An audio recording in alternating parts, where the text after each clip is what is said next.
Law അക്കാദമിയുടെ chairman സ്ഥാനത്ത് നിന്ന് രാജിവെച്ചതായുള്ള അഡ്വക്കേറ്റ് അയ്യപ്പൻ പിള്ളയുടെ വാദം കളവെന്ന് തെളിയുന്നു. അയ്യപ്പൻ പിള്ളയുടെ രാജി ലഭിച്ചിട്ടില്ലെന്ന് കോലിയക്കോട് നാരായണൻ നായർ.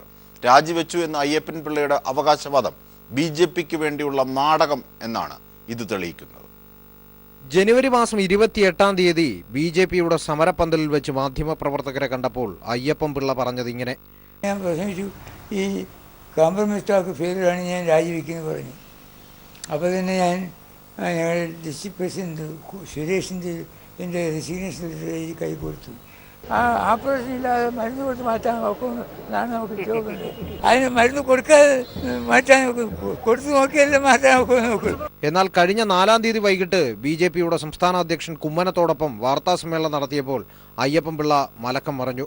ലക്ഷ്മി നായർ രാജിവെക്കണം, വിദ്യാഭ്യാസ മന്ത്രിയുമായുള്ള ചർച്ച പരാജയപ്പെട്ടാൽ താൻ ലോ അക്കാദമിയുടെ ചെയർമാൻ സ്ഥാനം ഒഴിയും. അതൊന്ന് പറയാം, ഇതിൻ്റെ ഞാൻ 40 കൊല്ലമായിട്ട് ഇതിലെ മെമ്പറും 2 കൊല്ലമായിട്ട് ഇതിൻ്റെ അധ്യക്ഷനുമാണ്. ഇത് നടന്നില്ലെങ്കിൽ ഞാൻ ഈ സ്ഥാപനത്തിൽ നിന്നും രാജിവെക്കുകയാണ് ഞാൻ പ്രഖ്യാപിക്കുന്നത്. എന്നാൽ പ്രഖ്യാപനമുണ്ടായി 2 ദിവസം പിന്നിട്ടിട്ടും രാജിവെച്ചതായി സ്ഥിരീകരണം ഉണ്ടാക്കാത്തതിനെ തുടർന്ന് ഞങ്ങൾ അദ്ദേഹത്തെ കാണാൻ തൈക്കാട്ട വസതിയിലെത്തി. രാജിവെച്ചോ എന്ന ചോദ്യത്തിന് ശരിയായ ഉത്തരം ലഭിച്ചു. ബിജെപിയുടെ തിരുവനന്തപുരം ജില്ലാ പ്രസിഡന്റ് സുരേഷിന്റെ കൈവശം രാജിക്കത്ത് കൊടുത്തുവിട്ടു. ഞാൻ കുമ്മനോട് വന്നപ്പോൾ ഞാൻ പ്രശ്നിച്ചു, ഈ കോംപ്രമൈസ് ടാക്ക് ഫെയിലാണ്, ഞാൻ രാജിവെക്കുന്നു പറഞ്ഞു.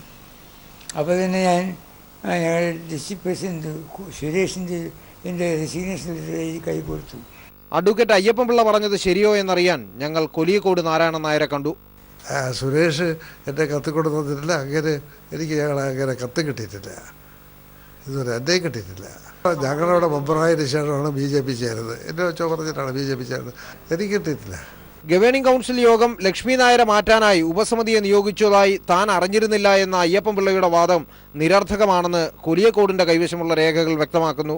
ഇനി രാജിവെച്ചു എന്ന അയ്യപ്പൻ പിള്ളയുടെ വാക്ക് ശരിയെങ്കിൽ ബിജെപിയുടെ തിരുവനന്തപുരം ജില്ലാ പ്രസിഡന്റ് സുരേഷ് ആ രാജിക്കത്ത് കൈവശം വെച്ചിരിക്കുകയാണെന്ന് അനുമാനിക്കേണ്ടതായി വരും. അല്ലെങ്കിൽ അയ്യപ്പൻ പിള്ള താൽക്കാലിക ലാഭത്തിനു വേണ്ടി നുണ പറയുന്നതായി വിലയിരുത്തേണ്ടതായി വരും.